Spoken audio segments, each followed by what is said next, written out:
Am I saying that, Vanessa? Is I saying that right? It's pronounced Ian. Ian. Okay, thank you. Didn't know that. So Vanessa Ian. Adriel McClure is here with me in-house, and I also will be quoting and paraphrasing from Dave Talamo and Maya Shoknovich. So I will be telling you more about them later, and you'll be hearing from them. So why we put together this webinar is that working with children and teens is a little bit different from working with adults. And the teen and child culture has changed a lot in the last 10, 20 years. And so there's an especial need for ecotherapists and people to work with children and teens to help them be reintroduced to or value the land and the earth. So as many of you probably know, that children these days are inundated and seduced by computers and digital devices, and these keep them indoors much more than many years ago. Also, many parents are more fearful of letting their children go outside and play because of media hype and some real fears of what can happen to children sometimes in different areas. Also, there is more and more development of land, and so less wild natural space for children to go out into. So we are coming up on generations that have a nature deficit, or as Richard Louv describes as a nature deficit disorder. He wrote this book, The Last Child in the Woods, back in, I think it was 2008. And so he wrote it because so many children were growing up without a nourishing connection to nature. And he believes that it is contributing to, quote, the dulling of the senses, obesity, attention deficit, hyperactivity disorder, depression, and the attendant prescription of Ritalin and antidepressants, unquote. And Bill Plotkin, another writer of Nature Connection and Spirit, wrote that we are growing generations of youth that may mature into adults with a, quote, lifelong apathy towards the environment and ecological harm, so that ultimately loss of nature contact results in loss of nature. And that's from Nature and the Human Soul. So here we are. We have a whole webinar to address some of these issues and to hopefully inspire an urgency for you to begin to bring children outdoors or bring the indoors into your work as much as you can, so that, it really makes me emotional, so that future generations will love the natural world. And we're going to teach you concrete interventions for how to do this. I have two teens that I struggle with this, so I know this on the inside.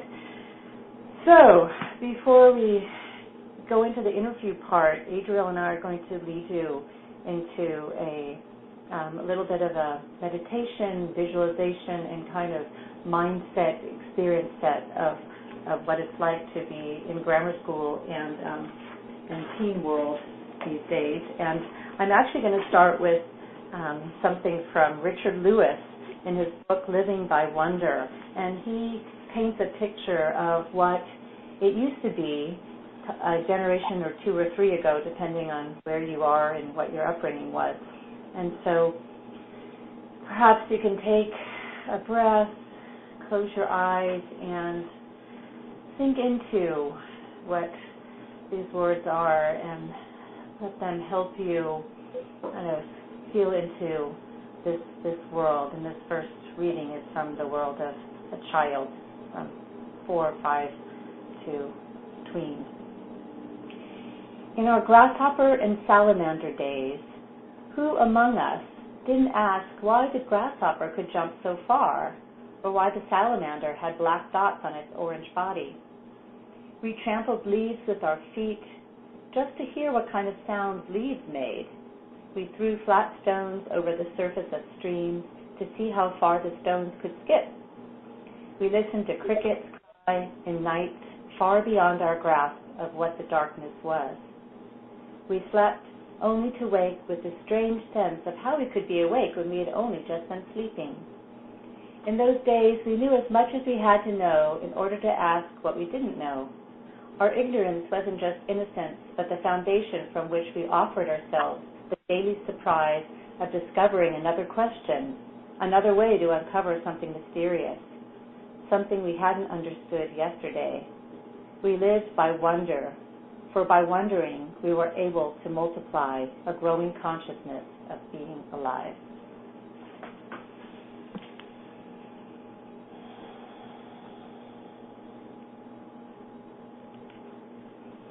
Yeah, Adriel?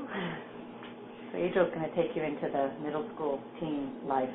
Yeah, so what Ariana just described may have been something that we experienced in our own childhood. It may be something that we see in the kids that we counsel. It may not be. And so as we think about the children that we work with, holding that space for them, that this is part of the development of becoming a human being, is to get to know your environment and to come from this place of curiosity. And as we emerge from childhood into adolescence, we come into shifting into this other way of being that is less about curiosity and the support of the family and more about developing ourselves socially and what it's like to put yourself out into the world. And so as this shift comes, I want to read a passage from Bill Plotkin from his book, Nature and the Human Soul, when they're talking about this part of life.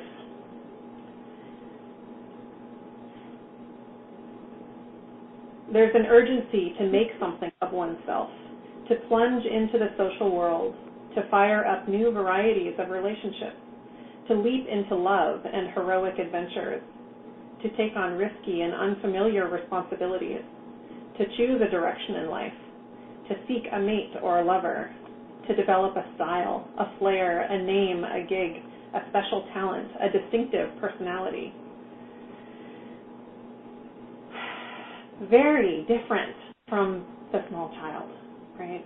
And so what I would like to do is invite you to imagine yourself as a therapist. For some of you, this may be an experience you've had yourself, or perhaps it brings you back into your own experience as a child or a teen. So I'm going to invite you to come into a middle school grounds as a therapist, and you start to enter the grounds, and from afar you can see that there are clusters of children ranging, from 12 to 14 years old. You'll see usually boys clustered together, usually girls clustered together. Maybe the girls are giggling, maybe the boys are roughhousing. And you'll notice that the styles of the kids as they're clustered together are similar. And the style of the clothes, the style of the hair, even the kind of backpacks that they have may be similar. And then you'll notice that there are also children who aren't in the groups, and perhaps they are lost in still a fantasy world of wonder, or perhaps their head is down and they're lost in their own inside world and not yet knowing how to fit in with others. And as you make your way through the children and into the office, settling into a counseling room, as the school day begins, the kids go off into their classrooms, and they're called one at a time to come to your office. And here you're faced at your door with an individual child who's no longer with their family, and they're no longer with their social circles. And here we're asked to be in service to them and to relate to them and to help them to continue on this path of a healthy development into a human being, into a full person in an office.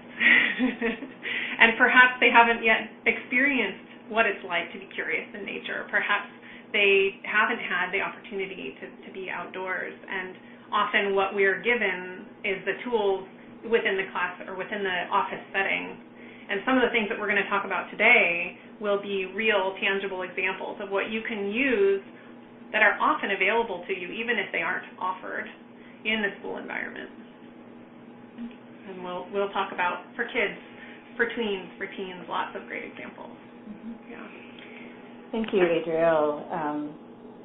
So hopefully you have a little more of a taste of the child and teen or tween to teen life, and we'll be talking a lot more about that as we go on. So thank you, Israel. I'm going to introduce Vanessa Ian, since she's the first one I'm going to be talking to, and she is a licensed marriage and family therapist specializing in nature-based work with youth. She was an outdoor educator and wilderness guide for 15 years and has worked in 7 schools as a counselor, as well as has a private practice in Sebastopol. And so I would love to hear, Vanessa, if you have anything else you'd like to add to why it's so important to bring ecotherapy to children and teens. I think what you described earlier were the main points.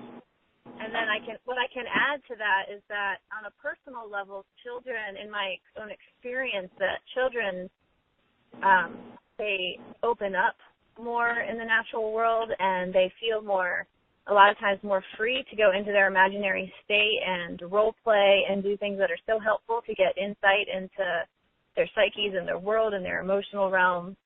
And they have a piece of healing access to them that is introduced in your sessions that then they take home with them and know that nature is a place where they can heal and they can connect. And you cultivate that for the rest of their lives. And it's within that relationship that you can create as a counselor with a child, one-on-one, very present with them in the outdoors, that you have the opportunity to instill that in children, that connection. It's a really special opportunity to do that with children. So I think that's a really important reason that nature-based therapy for children specifically is important, because that children are so much more open and present as a way of being than adults. They can really connect much faster. Thank you. Yeah, I agree. And I want to add one thing that Maya said as well. Maya Shoknovich. Actually, let me introduce her, and then I want to add what she said. She's also registered. She's a registered marriage and family therapist intern, almost going to take her exam, and she works in community mental health with children and adolescents and their family. And she incorporates ecotherapy in work with her clients as they, kind of what you said, mend the disconnection between themselves, their families, and the planet. And in 2012, she founded the Eco-Psychology Network for Clinicians in Southern California to support therapists to cultivate their ecotherapeutic clinical skills. So she actually answered this question saying that it's like a moral duty to show the children and teens that this is their home and to broaden their definition of home. And I thought that was very strong and apropos. So that's one more piece of that. So I would like to hear from you how you think it's different to work with children and teens than adults. Maybe you could just summarize that.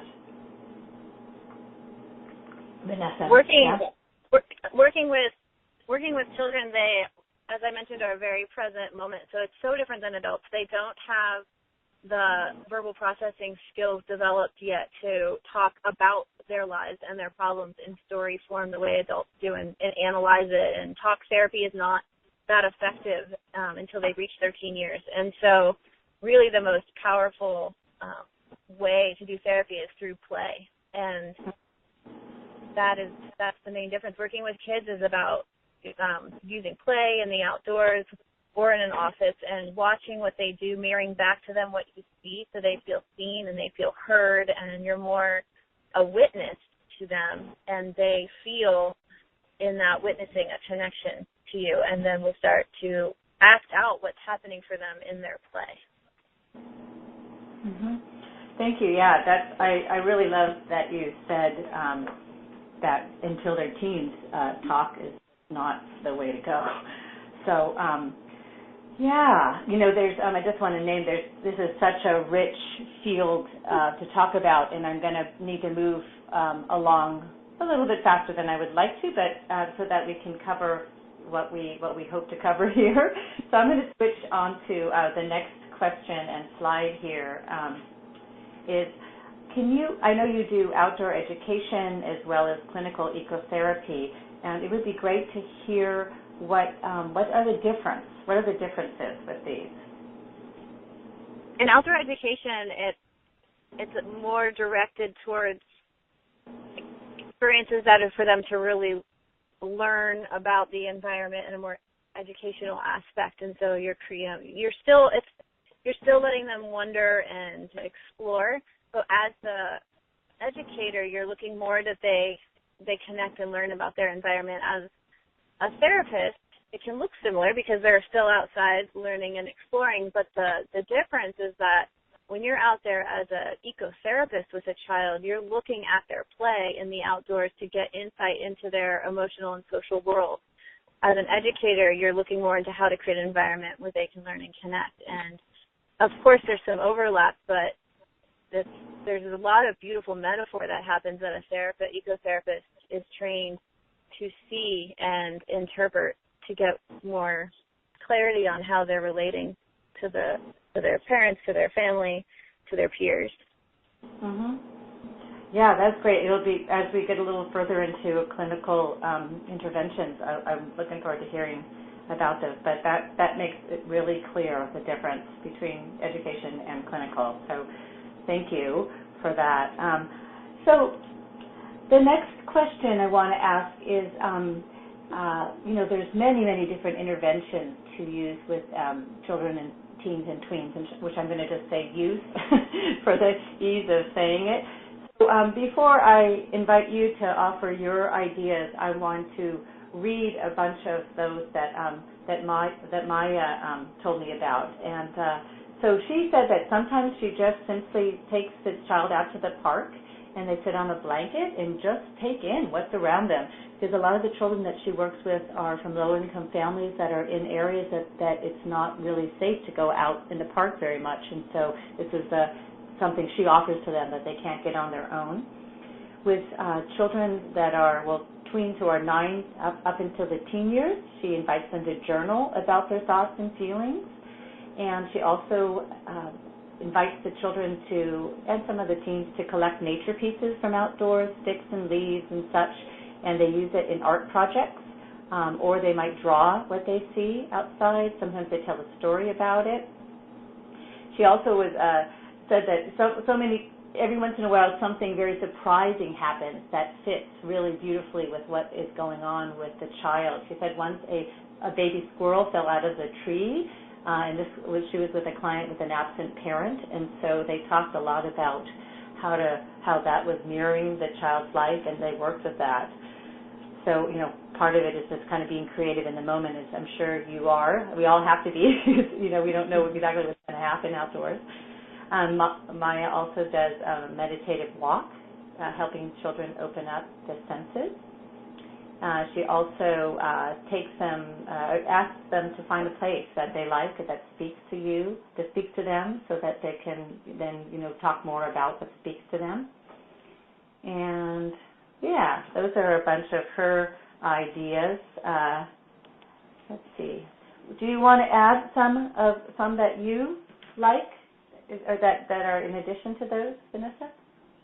Sure, and I've used a lot of those as well. And something I can add to that is, especially in the school-based work, there's often school gardens. Even in very low-income schools I've worked in, they've gotten grants to have little school gardens. And taking the kids into the school garden has been really powerful. I had a client or a student who was having a very, very hard time in school behaviorally, and we went in there, and he was eating the kale and eating the arugula and just so lit up by the garden. And in that capacity, we were able to find joy in him in a place he wasn't often joyful. And so garden has so many metaphors for grief as well. When I've talked to children about the compost and how the compost, you take something that the life cycle that is dying and turn it back into life and new possibilities, and weeding things out that we don't need anymore and planting seeds into things we want to create. And there's just beautiful metaphors. And not only the garden, but also out in any natural setting, there's the life cycle happening to relate to. And a lot of children I've worked with are dealing with grief, and so that is planting a memorial plant for a lost family member has also been very healing. Beautiful. Nice. Thank you. Yeah, I can really see it happening there and see how natural it is because it's just right there. They see it all the time. So when they're out in the yard, they can remember some of that. So nice. Yeah. Let's see what else. I'm going to name a couple things that Dave Calamo told me about, and I haven't introduced him yet, so I'm going to just read his bio here. So he's a licensed marriage and family therapist, and he's the founder of Wilderness Reflections and Terra Soma Ecopsychology Training Institute, both in Marin, California.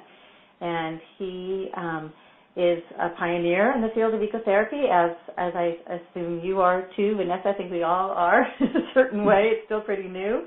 And Dave has run a somatic ecotherapy consultation seminar since 2010 and has 35 years of experience guiding wilderness trips. And he may still make it today, but he had a family emergency, so he probably won't, but we will try to get him on another webinar.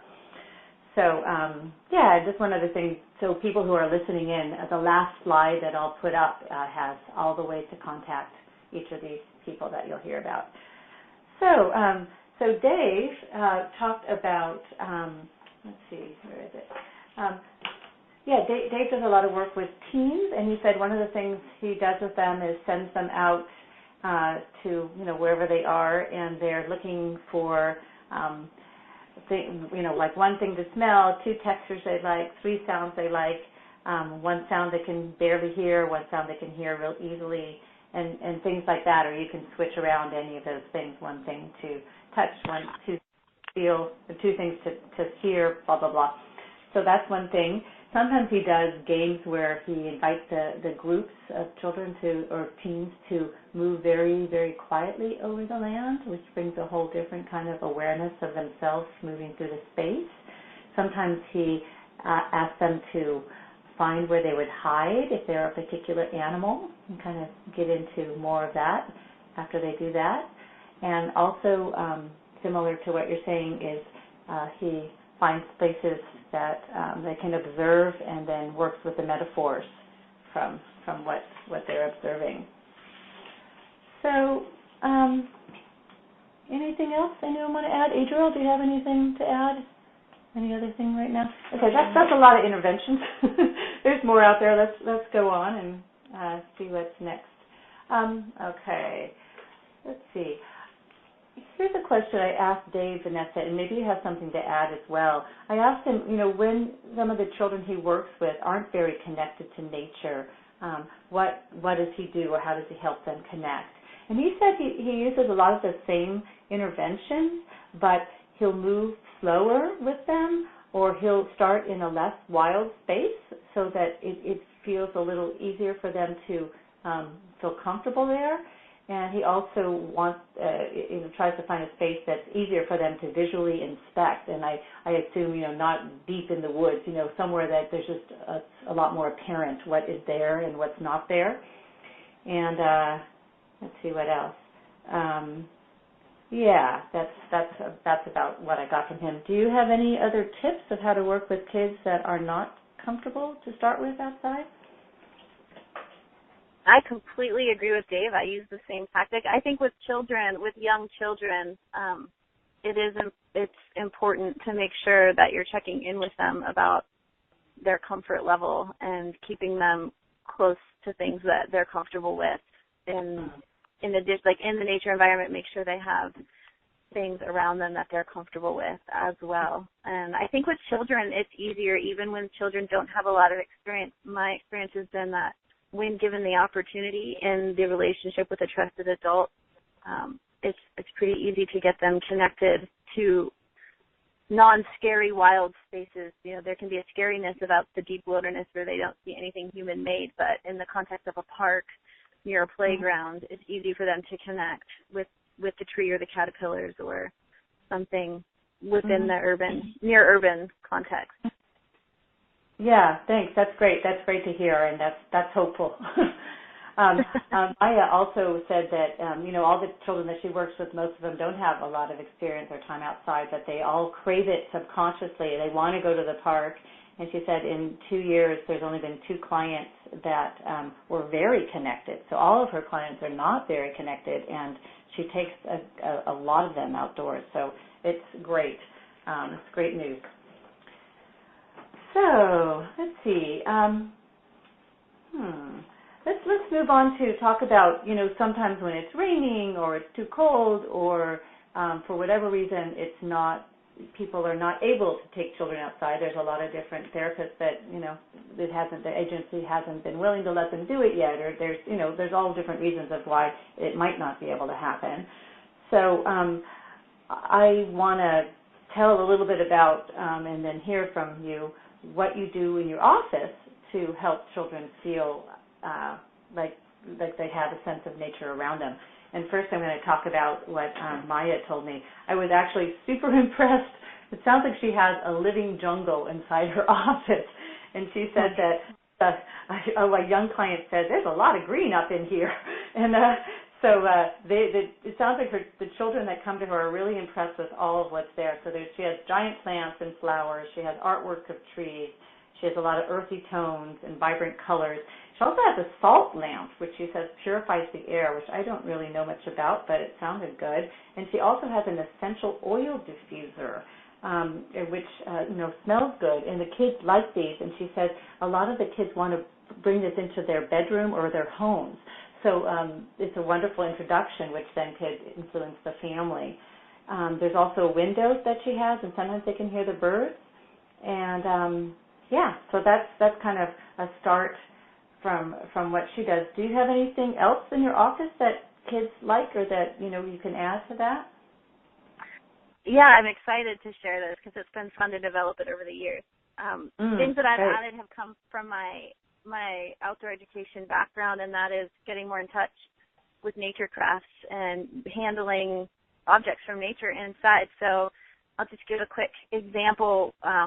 Working in the schools, I had a little tiny counseling office, and when I went in there to replace the last counselor, it was all plastic toys, big bright posters on the wall, no plants. And so in addition to adding the plants and the greenery as Maya did, I also got rid of all the plastic toys and brought in really beautiful wooden carved toys to work in the sand tray.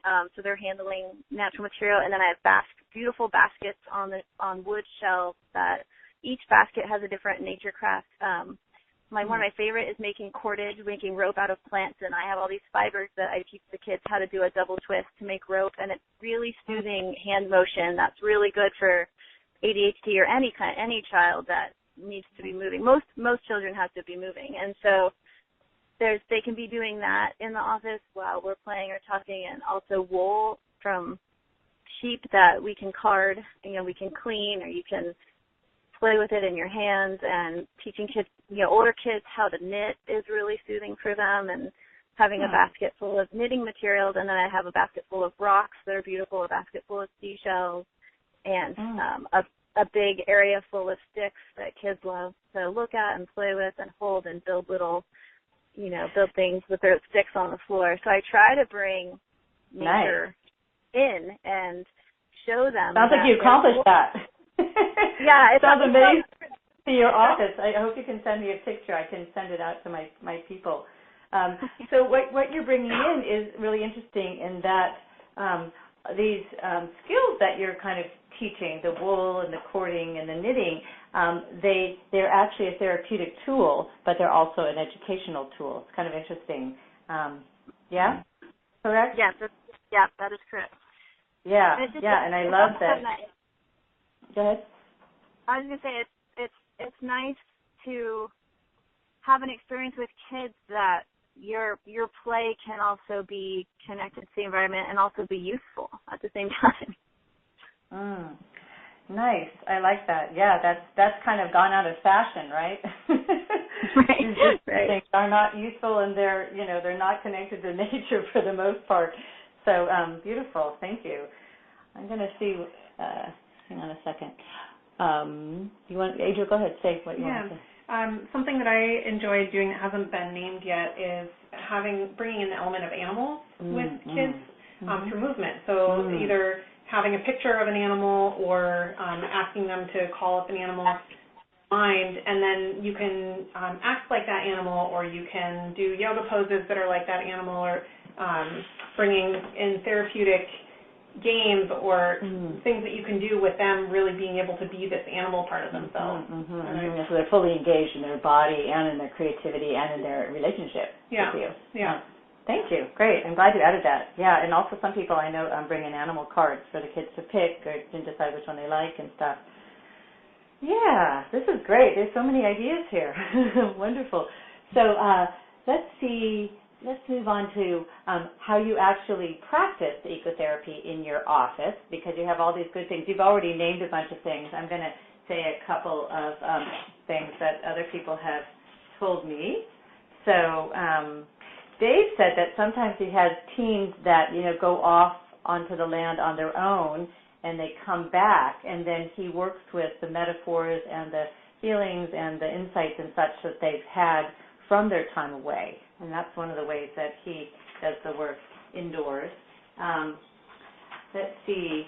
What else is there? Oh, yeah, Maya said that she has an assessment phase where she's beginning to work with the children, and she asks about how often they're outdoors or not, and she asks about what environment they feel connected to, and how much screen time, and how much time with animals, and she, kind of assesses where they are in their connection to the natural world through some of her questions. And then also when she takes them outdoors, she helps them make the connection that when they're outdoors, they feel much better. Usually they feel less anxious, they feel less depressed, they feel happier, etc. And she doesn't tell them that that's what they feel, but she tries to bring that out from them, that, oh, wow, yeah, that's real, I actually feel better. And so she kind of helps underline that so that they can realize that's a thing that they can do to take care of themselves.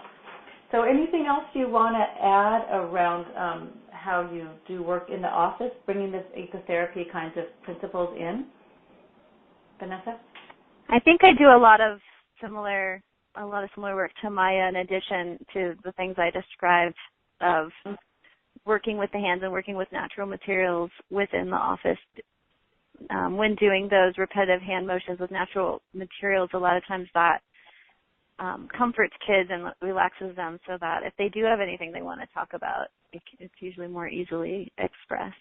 We also, I guess something I can add is that a sit spot is a really important tool that I use, and that is talking with kids about an area around their house that they have access to that's safe, and really assessing their home environment to see where is a spot where they have any access to the natural world. And I include grass growing in the crack of cement.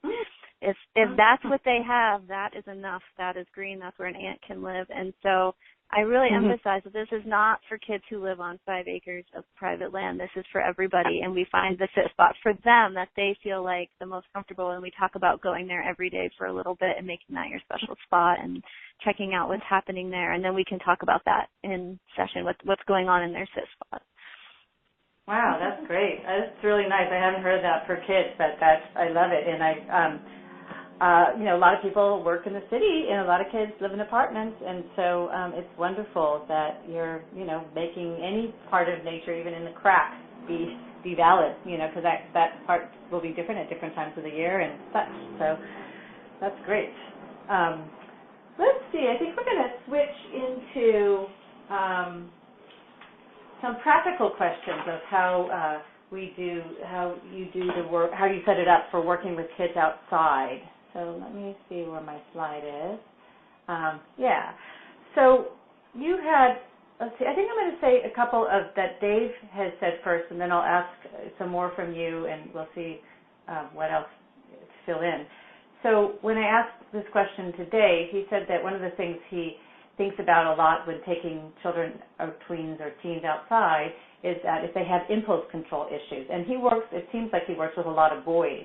And so it was not necessarily saying they're the only ones that have impulse issues, but that's what he talks about. And he says that, you need to kind of know what their boundaries are around them and have something set up with them ahead of time, because he said once that he was working with a kid outside, and before he could even realize what was happening, a boy jumped up to the top of walked up to the top of a 12-foot high rock and jumped off of it. And he was okay, but it wasn't something that, he felt really comfortable with. It was a little higher than Dave was comfortable with. So, and I asked him, how do you talk to kids about this? And he said that, he makes it an open dialogue and talks about how being outside is different from the office and, what do we know about to keep yourself safe and how can we work with that together? So that's one outside issue. Another one, he said, is that some kids that haven't been outdoors too much don't quite know how to take safe risks outdoors because they haven't jumped across a stream or they haven't, maybe jumped off a rock like that. I don't know. And so he really invites them to challenge that part of themselves that kids who grew up, in nature, are doing all the time. But if these kids haven't done it, he wants them to challenge themselves. They talk about what's the worst that could happen. If you jump across the river, you get soaked, no big. He works with them with different opportunities that you'd only be able to do outside, right? Because you're not going to bring them with a bucket in your office. So anyway, there's probably lots more of ideas that people have. But what are some of the safety issues that you think about when you're bringing children or older children or teens outdoors? I mostly think about what the landscape and what the environment is going to be and what the children will explore and have access to. And for me, it's more about picking a landscape that doesn't have as much risk, so I'm not having to manage that while trying to be with them. But some of the things I think about are sharp rocks, heights of rocks or cliffs, and poison oak is a big one. Bugs that might bite, ticks are really prevalent in my area, so it's important to try and stay away from thick, high grasses. And when we are in areas that could have any of those things, then the work is to really know that I know the land really well where I'm taking them, and I have a connection to that land, so I'm comfortable to navigate and the experience and keep them safe. Yeah, thank you. That's great. I think we talked about how do you work with different kinds of weather with kids outdoors? And do you take them out in the rain? Do you take them out when it's cold? That's been a journey for me. It's been a big learning experience over the years, and what I've started doing is pressing with the parents. It's a lot about communicating with parents when you're working with children, because the children aren't responsible for those things. So with the parents, it's forming a relationship where informing them in the beginning to get the right kind of gear, get kid rain gear, get rain boots, have warm layers, come to my sessions with lots of warm layers and hats and all those things ready so that we can go outside, and we do go outside in that weather, and it's been really fun. I mean, kids really don't have an aversion to weather. If they're not cold and they're not uncomfortable, then it's a lot of fun to splash in puddles and explore raindrops on leaves and experience all the different stimulation that weather can bring. And then I make the assessment, if the weather really is in a dangerous place or is going to distract from the work, then to make the call and stay inside. But I've gotten to be outside more and more and more over the years just by helping the parents prepare the children. And then I even went to the thrift store when I worked in low-income areas in schools and went and got a bunch of rain boots of all different kid sizes and a bunch of raincoats and had them in my office for those kids. Nice. That is so great. It's like, some kids grow up with, you can't go outdoors if it's cold or wet or this or that. And, it's such a phenomenal, natural, human experience to want to run in the rain and run in puddles and get muddy and all that. So it's great to hear that you're doing it a lot, and that the kids love it, So that's wonderful. Yeah, Adriel. Yeah, so working on the ranch, on the horse ranch at Dream Power, I wanted to bring in the group home kids that we see, and so there aren't parents to contact with, and they're given what they're supposed to have to come to be with the horses, and whenever it's raining, we still do activities, and sometimes they don't have the right gear. And what's interesting is when my first inclination was, do I have an extra jacket? Can I give it to them? And what I've learned is, especially with these kids, like they may be cold for an hour. The next time they'll know they need to have a jacket when it's raining, and these are teens. right? So they're older kids, and they need to know how to listen to the weather. So it's a really valuable life skill that, you know, of course they're not going to freeze. It wouldn't be in that kind of environment. But if it's cold enough that they're going to be a little bit cold for an hour, they'll remember next time to bring a jacket, you know. That's an interesting way of looking at it. If you don't know by teen, you know, you need to know. So, thank you, Deidre. Let's see if there's any other practical things on my list here. Actually, I'm going to bring in something that Maya told me. So she she goes to the park all the time with kids, and there's different rules that her agency has, and one is that the parent has to be in the park too. And I thought that was wonderful because the parent then also gets to take in the benefits of being in nature, and it becomes a little bit more of what they do as well. And she first, when she got to the agency, this wasn't something that they were doing. A lot of people don't just take kids outdoors for such. And some agencies I know have some really strong rules, or they don't understand what it is, and they push back and all these kind of things. So she met with the assistant director of the agency, and she gave them the research of why ecotherapy is beneficial, and that's what I've sent to people in my program. She has 3 articles about how nature helps ADHD, and she convinced them to let her do this. So even if your agency out there is not so open to it, don't give up, and see if you can work with them to be a change agent. Also, let's see, what else? I guess, depending on your agency, there'll be some liability form or such. Do you want to say anything quick about that before we go on? Sure. Just that I've been diligent about working with a lawyer to come up with an informed consent that includes, there's a separate sheet about working outside, and it includes all the potential risks and is specific about what we'll be doing, where we'll be going, and the risks involved. And then having that feels like a good extra step to make sure that this nature-based work is legally supported. Wonderful. That's great. Yeah, with adults, I have the same, and it makes me feel better. And it also it helps them see, what they're up against. Yeah, so we are moving along here. I would love to shift into hearing a little bit about some case studies. And if you would be willing to go first, Vanessa, and talk a little bit about working with ADHD outdoors, that would be great. And then we'll hear from Adriel and then Maya. So can you tell us about ADHD outdoor work?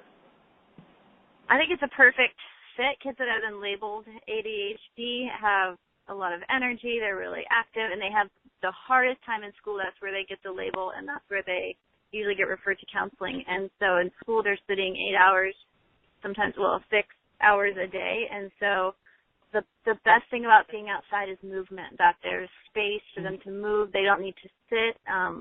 They don't need to be still. They're not confined by walls and a ceiling. And it's such a nice environment for these kids to have the place to get their energy out in a safe way. So it's been really powerful to help kids see that it may not be something that is wrong with them. It's also environmental influence, and that they are well behaved outside, and then it lets their other aspects come out and be seen and appreciated by the therapist when they get to run and jump and play and be joyful, and all of a sudden the things that are their challenges in school become their strengths outside. It's the ADHD kids I have seen that go outside, and really what they are is they're nature kids. They're kids that can climb and can jump and can build, and they just have a skill set that isn't often appreciated in a school setting. And as you say that, it's just, it makes me just kind of go, oh my God, there's so many kids that they're being natural kids. They're being so real, and just that's what kids should be doing a lot more of. And, I'm so glad that you're getting to have so many of them outside, and they get to feel themselves as, worthy, wonderful, essence of humans that they are, as opposed to, this horrible school structure. So, yay. So, do you have, is there like one particular person or group group you want to like say a little bit more of with that? Any specific, like they started with this and then they got to this, with, that it maybe helped them to be inside more, or anything like the flow of how that would go? Sure, I can. Something that's been really helpful is working with kids on how they can take their energy outdoors, and then working with teachers and parents on changing their lifestyle and schedule, even just a little bit, to allow for more outdoor time and exercise and run around time for these kids. Even working with teachers on when they're acting out, send them to run 3 times around the baseball diamond or around the school twice and then come back and sit. And working with parents on when your kid gets home from school, make sure they go outside for an hour, get that energy out before they sit down and do homework or are expected to sit. So I've had a lot of success with that, kids that were acting out, and then when they get that little bit of outdoor time, they're able to sit for a little bit longer. And again, what did we do? I mean, when my generation, back then, the 60s, early 70s, growing up, go outside. That's what the parents go outside and play, so it was, that's what you did. You got to go, if you're being too crazy inside, go outside. And parents, for different reasons, can't or don't or forgot or whatever. So I'm so glad you're bringing it back. It should be a whole movement. Well, I know, Richard Louv has the whole Children in Nature Network, where they have groups of all these different groups that get together because sometimes kids don't want to go just with their parents. So if they're going with other kids, they go outside. I think they're called something outdoor clubs or something like that. Do you know what I'm talking about? I do, yeah. That's a fan. That network is a really, really powerful resource for ecotherapists working with children. I refer to that a lot. Mm-hmm. The Children in Nature Network, is that what it's called? Yeah. Yes. Okay, thank you. Yay. Well, let's move on to, I want to introduce formally Adriel, and she's going to talk about doing a grief group with children outside. And just a second, where's your flyer? Your bio. Okay, here we go. So Adriel is sitting next to me, and she has been my assistant this year in the Ecotherapy program, and it's been wonderful to have her assistance in so many ways.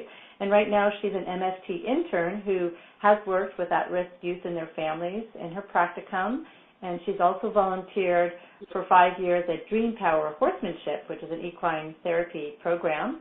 And there she's worked with children and teens from group homes and other community organizations with issues of substance abuse, depression, and anxiety. And there's much more, but that's enough for now. So Adriel, tell us a little bit about how you worked with the grief group outdoors with Ecotherapy. Yeah, so this is a Dream Power Horsemanship where in this case it was there were 3 different teams who were brought together by community organizations, so they didn't otherwise know each other, and they were 13 to 15 years old, 2 females and 1 male. And they were brought to me, to our organization, with the goal of learning to trust and for self-soothing. But as I got into looking at their paperwork and talking to their case managers, they had each lost someone, either a parent, a sibling, grandparent, and it didn't sound like anyone had done any grief work. And they weren't talking about it at home. And so this turned into an 8-week grief group. And when it started off, the 2 girls bonded very quickly, and it turns out they did know each other outside of school. And the boy really stayed by himself. He didn't, usually his answers were, I don't know. He didn't really want to connect with our talking part of the group. And then there was 4 therapists, actually, that were there, and I was leading. And because when you're working with horses, you have someone who's with a horse and someone who's with a child. And so there was a man who was one of the co-therapists, and he bonded with him really quickly and really wasn't active in the group. So I just wanted to outline that because that shifted. Nice. So throughout the group, we had different themes or subjects that we would talk about around grief, identifying the different emotions that can come up, and sharing about people who we had lost, both the staff and the kids. Talking about memorials, the memorial service, and I had a loss in my life right at the same time that this group started, so I was able to really be in this in a way that felt good. And so we would have a check-in, we would talk about the theme, and then we would bring it in with the horses, and they would grooming the horses, leading the horses, doing obstacle courses, creating obstacle courses together. And one intervention, if I can, that I want to share is, this was on the last day. We also talked about love languages with them, of knowing how they like to feel cared for and how they like to care for themselves. So there was self-soothing in there. So what we did is I had open-ended questions, and the kids this time, what made it unique is they were each going to go. This was a rainy day, actually, and so we were grooming the horses in their stalls, and the boy was going to go into the stall next door with the horse that he'd been working with on his own, and he said he wanted to offer that horse up to someone else because he wanted to join the girls. Huh. And so he actively wanted to be in a group together, which was the first time he'd ever done anything like that. And then the activity was that I had several questions that were open-ended, and they would all work with one tool together on the horse grooming and answer the questions. And then when they were done with that tool, they would switch tools, get a new question, answer them together. And there were the questions like, someone I can call when I'm upset is, something I can do for myself when I feel upset is, something I would like my horse to know about the person I lost is, Sweet. something I could tell someone else who lost someone is.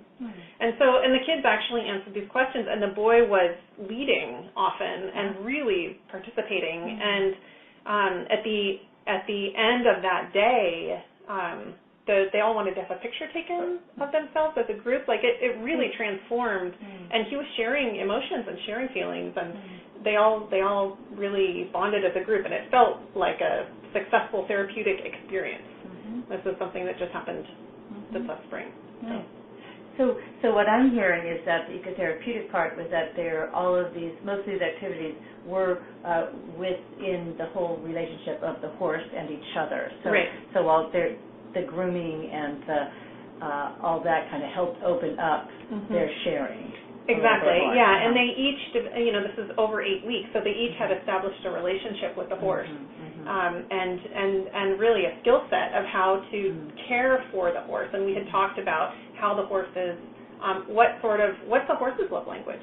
How can you tell when your horse likes something that you're doing, And so they learn to relate to the horse, and I'm working with animals as a fantastic way to work on attachment and relationship building and that sort of thing. And the whole thing is done outdoors, rain or shine. So, yeah. Yeah, thank you. That's great. And just for other folks that are listening to the webinar, we'll have a whole animal-assisted webinar coming up in a month or two. So thank you for that. Very different from what we were talking about. So I'm going to just say a little bit about another group that Maja set up, and we're getting almost towards the end. So, let's see. Okay, yay. So Maya's group was with girls from 13 to 15 years old, and it was 13 sessions in nature, and it was a nature connection group, actually, and all of the clients had depressive symptoms. And she helped them, she helped them work with their unhelpful thoughts and develop their strengths and a deeper understanding of how to relate to their self through making discoveries in nature. And one girl was, she was talking about how she had general anxiety, and how as she went through the group, she got more of an understanding of how that worked in her and how to control her thoughts and how to shift them. And one of the main ways she did that was because she knew that if she went to a park and used some of her mindfulness that they used in the sessions, that she would feel better. And so she went from not knowing how to help her depression to knowing that she could count on going to a park and feeling better. And she did journaling experiences and sharing among themselves to help this. And I wish I'm not doing it justice because I don't have her here to tell more about it, but that was kind of the gist of it. Let's see, anything else here? Yeah, Vanessa, since we don't have Dave here to talk about working with anxious clients, do you think of anyone or any kind of ways to do that, or any case studies or groups or anything that you could spontaneously throw out here? Save Dave here. Sure. And one thing that I mentioned earlier that I'll just say again for anxiety is that the sit spot intervention, and that's one that's really powerful, is to get people associated with a place that they associate with peace and calm. And it is a meditation to focus on. It's just like when you focus on your breath, instead of focusing on your breath to get away from the racing thoughts, you focus on the sounds and the sights around you, and as your mind wanders to the anxious thought process, you bring it back to what am I hearing, what am I seeing? And because you are connecting to the natural world, there's a energy that I think brings peace to the body. So that's one I can say. Another one is to talk about, similar to the ADHD, but to talk about lifestyle and nature connection, as far as look at your day, look at your week, what's it look like, and how much time are you getting in a natural place, and how is that related to your anxiety? That you move from one thing to the next. There's no space. There's no connection outside of media or outside of interaction with other humans. To look at that with clients, young clients, and see if they can start to see for themselves how they can put it into their lives, or work with parents to put it into children's lives. But a lot of anxiety, especially with children, a lot of anxiety comes from overstimulation. And so the biggest thing is to simplify the child's life and get it down to just a really basic routine that includes slow and nature-based play and connection. And so many of those anxiety symptoms will start to you don't have to address the symptom as much as the root of lifestyle. That the way you make such a good case for it, Vanessa. It sounds so simple and so natural and so I have this word, duh, but we don't do it. Oh, right? Right. It's the duh. It is very, very challenging. I mean, when you really look at the lives of children in our modern day world, it's part of our current culture to stuff it full of activity, of scheduled, structured activity. I think Richard Loup talks about this too, but that it is actually challenging to take that out. Yeah, because all the school structures and the camp structures and the after-school programs and parents' work, and we're working against the societal norm of overstim, and I think it is actually challenging to do this, because I know from my own kids, and yet it's possible, and you sound super clear on how it makes such a big difference. Absolutely. I have a child. Pardon me? I've really seen it in the last couple of years of having my own child, in that adults are doers. We tend to do, but children naturally have a sense of being. And if we can create an environment where they can just be in that place of wonder with the natural world and stop putting them in the places of doing, I think they'll naturally let go of their stress.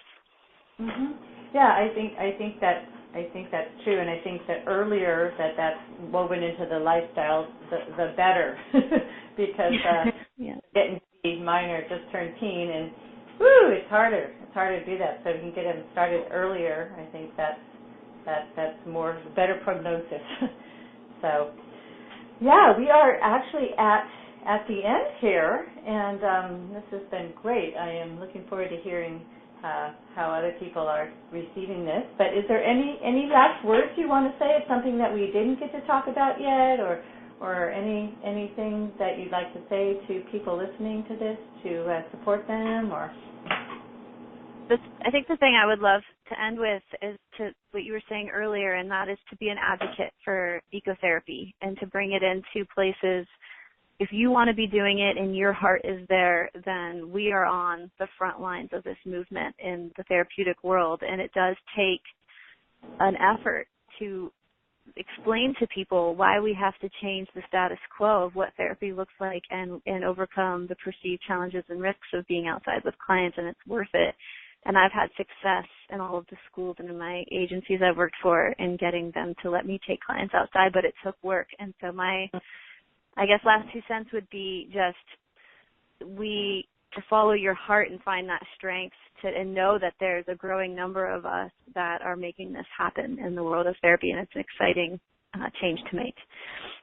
Thank you. That's a great ending. And I agree. And I think that the wonderful inner satisfaction that I get from doing this pioneering work is so worth the effort and the stretch to do it, because essentially people are deeply grateful to have an offering of something that's not the norm, because the norm isn't working. And so I think it's our people who know that they're connected to nature and know they love it. It's almost kind of our duty or responsibility to find a way to bring it to others and to keep this movement going.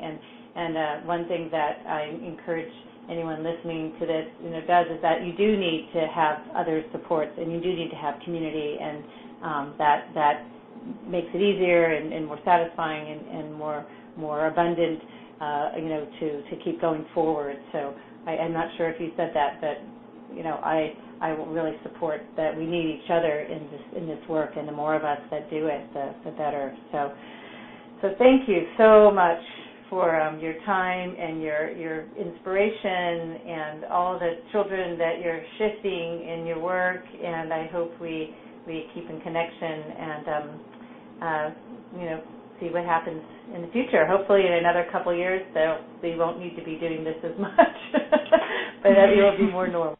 So, all right. Well, and thank you, Adriel. You're here sitting with me, and thank you to Maya and to Dave as well. And the resource page is right here up on the slide if you want to go back to it if people haven't seen it before. So we'll sign off here, and may you have a wonderful rest of your day, and may you keep going out and doing this work. So take care. I'm going to stop the recording here. Okay, hi everyone. I'm back online live, and thank you so much for being with us during this. It's great to hear all these words again. I haven't heard this for a little while, and lots of information to integrate. So I encourage all of you to, I'll send a replay tomorrow if there's something that you didn't catch and you want to go back to. And I encourage you to try something this week, or try a couple things this week, even if it's with your own child or a friend's child, or if it's not with a client yet. But you can do it indoors, outdoors, and don't wait. Don't say, oh, I'll do it in a couple weeks or whatever. Let's just go for it, and pick one thing that you feel you can possibly do, or that you're excited about, or that even bringing some more plants in your office, things like that. So we have a little bit of time, about 10, 20 minutes, to answer questions. And I am online here, as well as Adriel is also online, and she is the one that talks about working with horses in the grief group. And what you do is there's a question and answer part that is to the side of your page. And if you're on the if you're on the webcast, then you just type in something. I see people already are kind of beginning to type things in. And if you are on the phone, what you can do is hit *2 and raise your hand, and then I'll unmute you, and you can ask your question. And Adriel and I will both take turns answering the questions. So just one second. I want to make sure everyone can hear me. And let's see. I also want to just say that in the time since I've done this webinar, Adriel got licensed actually a couple of days ago. So I want to congratulate her for getting her MFT license. That is one big process, and it takes a lot of chutzpah, if you know what that means, a lot of energy and effort. So here we go. I am wanting to invite anyone to push *2 and raise your hand if you have a question. No question is a bad question. All questions are great. You can also give a comment or offer, something that came up for you as you were, hearing all this. Maybe something that's related to one of your clients or some child or youth that you know. So there's lots of possibilities. We have time here, and I'm not seeing any new questions yet. So go ahead and write them on in there, and we're here to talk more. So while people are thinking about that and hopefully writing some things down, I'm going to just say again what I said towards the beginning.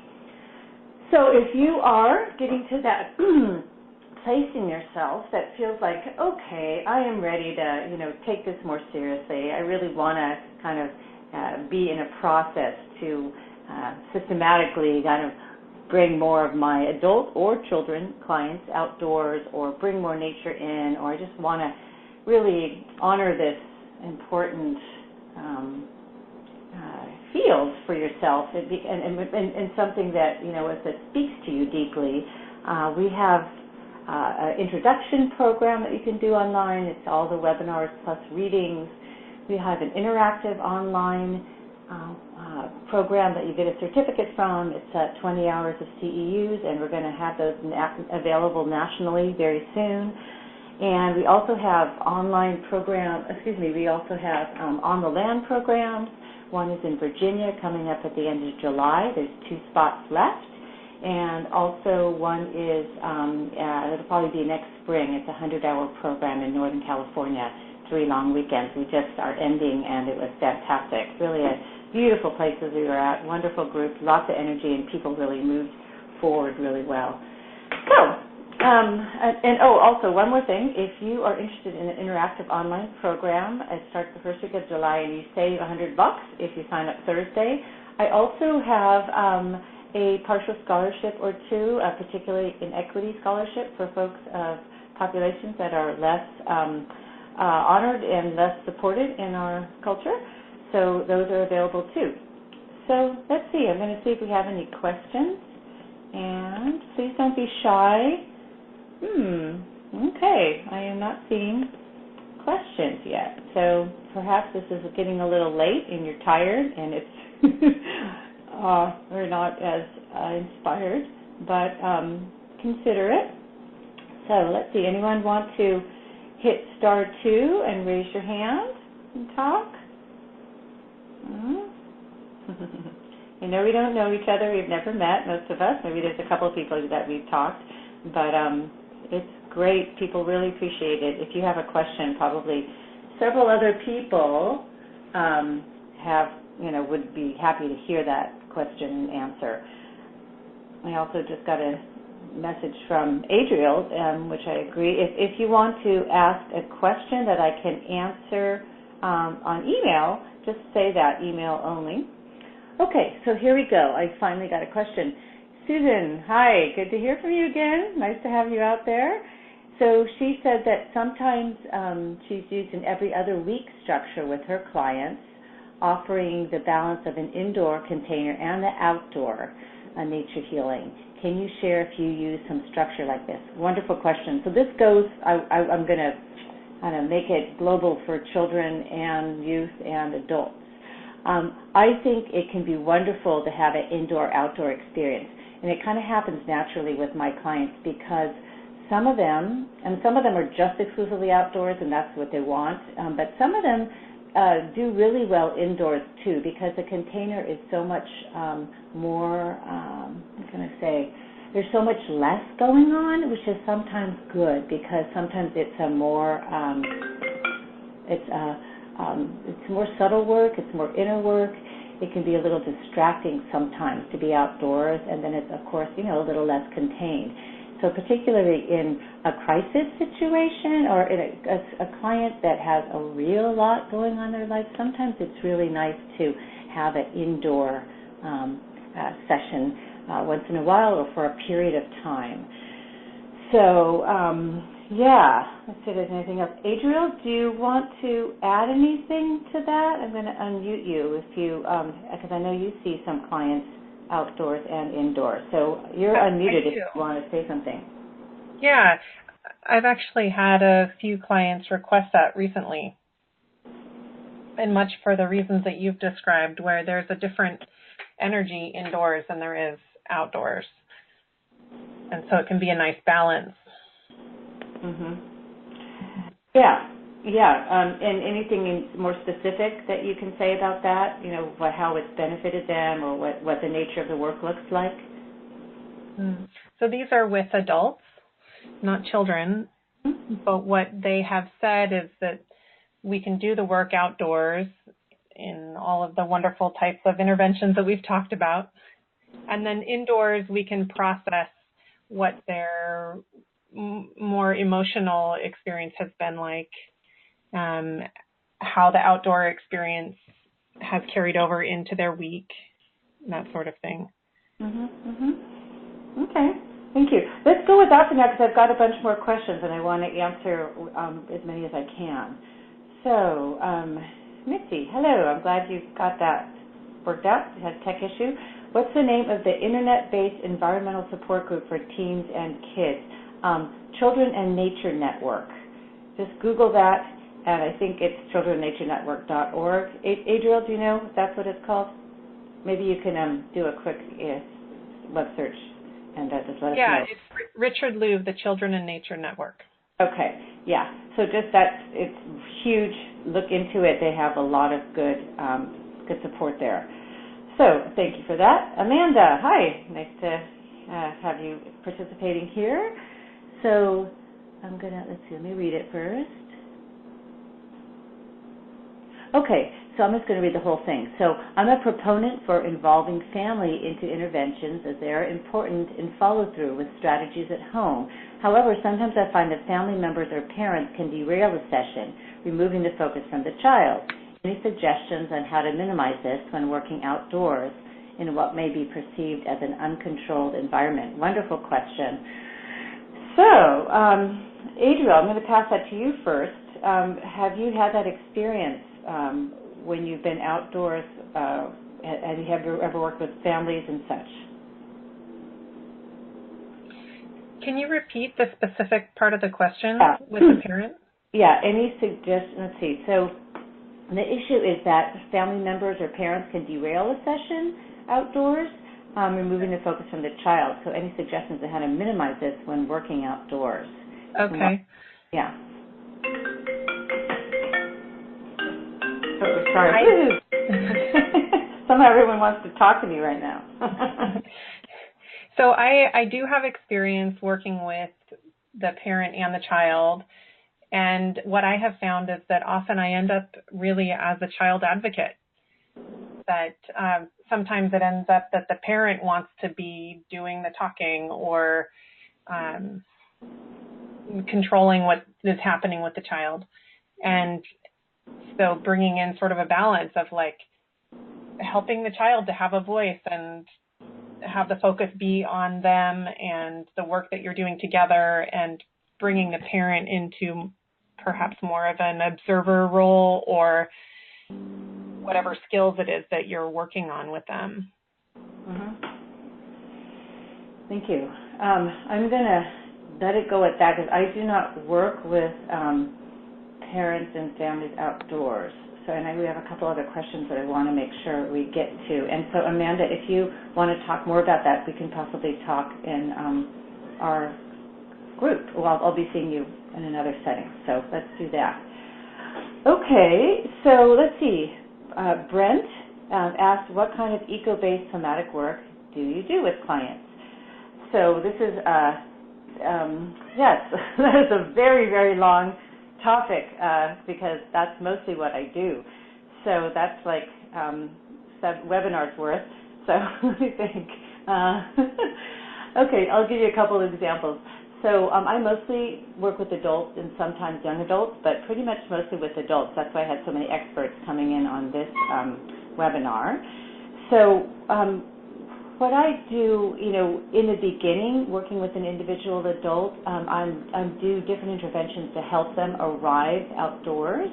So some of them might be ones that we talked about today for children and teens, but one is just, taking a few minutes to walk in silence as we go into the park, and notice, either what we smell, what we hear, what we, the texture of the ground below, the quality of the air temperature. So I will often suggest a couple of things to, help them begin to arrive in their senses.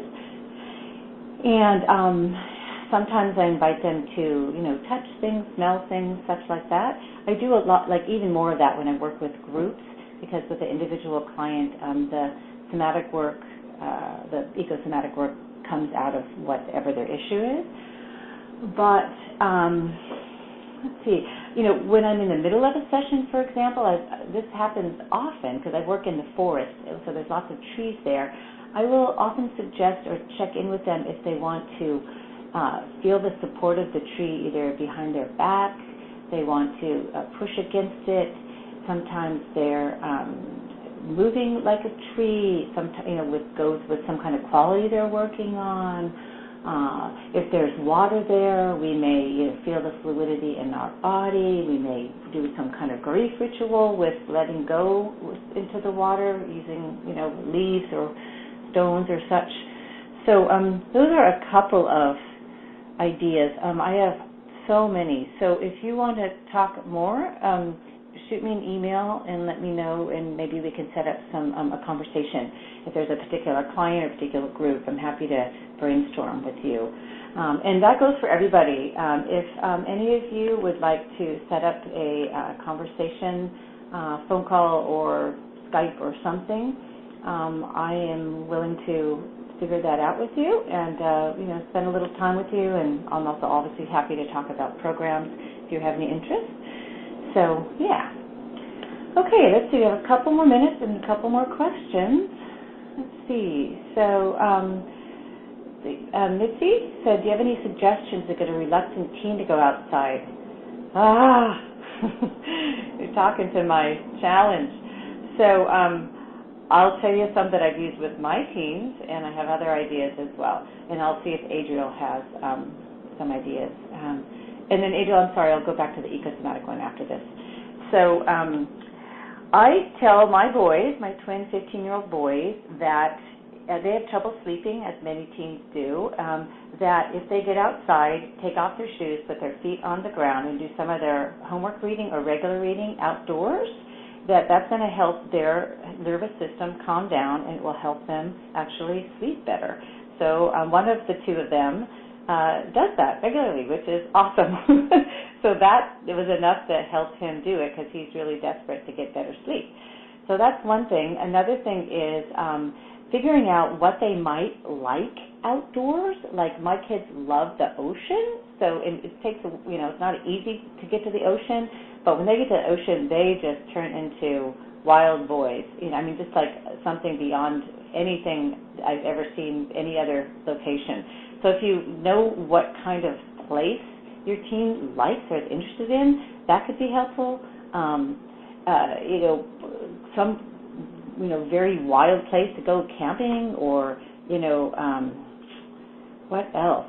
It's a she. You have a she. Okay, that's both similar. I'm curious of what's the hating, what she doesn't like. If she has any idea what she hates. And, see if there's anything she likes or anything you like that you can go do together. Like, does she like gardening? Does she like walking dogs? Does she, is there any kind of link? Does she like running, hiking, anything that, anything of her interest that she does indoors that she might take outdoors? Like maybe she likes drawing, maybe she likes reading. So something like that. And then I would, consider doing it with her. Now that it's summer, I'm taking my teens out on walks. I go on a walk. They know that I love to do that, and finally they have some more time, so they are acquiescing. But they didn't, it's still challenging. Anyway, enough of me. Adriel, do you have any suggestions for get a reluctant teen to go outside? You there? Oops, maybe I lost her a minute. Adriel? Okay. Oh, I'm sorry, I muted her. Okay, Adriel, do you have any ideas of kids getting teens outdoors? Yeah, some other ideas are to create like a scavenger hunt, and it could be something where they are having to find different kinds of nature items that they're collecting. Depends on the age group, right, of who it is that you're working with, or if they have a camera, or if you have a camera that you can take pictures with, going out and taking pictures of interesting things, or if they like to throw a ball around, to bring a ball outside and throw a ball. Or I've found with some teens being in an office and making eye contact, they're old enough to do talk therapy, but maybe they don't really want to. If you can just go for a walk together or even sit on a bench outside together, it can be like they're not in therapy, So, those are some alternatives. Thank you.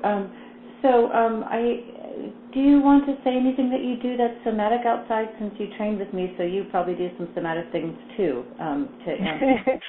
I do, and I think you've mentioned a lot of them already. I don't know if you've mentioned the looking far and looking close, or listening far and listening close, where you get people to orient to their environment in two very different ways. Like looking close might be actually picking something up off the ground and feeling it and looking at it really closely, or a leaf or something like that they actually get to touch, and then looking for the furthest thing that they can see. And it could be a really tall tree in the, way far away, or an airplane, or whatever it is that they see, and it helps to orient them. It's a very simple, soothing technique that they can use on their own as well. That can be done with hearing too, which is kind of fun. What can you hear close? What can you hear far? And there's lots of books that you can get that give different ideas of what to do. And tomorrow, when I send the replay, I'm going to send you my Ecotherapy bibliography, and you can look at those ideas. And also, I'll name a couple that are particularly good. Andrea Olson's Body and Earth book. Eco Art Therapy. Those are two particular ones. Adriel, do you have a favorite book with interventions that are somatic? I don't have any to add that wouldn't be on your bibliography. Okay. Okay. So anyway, there's different things to find, and then also, what works for you, how you relate somatically, then that can translate to kind of tuning into your client and what they might need. So that is the end of the questions. We are basically at the end of the webinar. Definitely check out your email tomorrow, because I'll also send some of those ADHD articles, which are absolutely fantastic. Just 2-page, easy to read, great to hand out to clients clients or parents that have a kid with ADHD. And that's what Maya does with these. She's the one that gave those to me. So I'll send you those. And I hope to see you again. I hope to hear from you. Please don't be shy. Send me an email. Ask me a question. I'm happy to, I want to support all of you to get out and do this work. The world needs it. The kids need it. The youth need it. We all need it. So take care of yourself. Get out.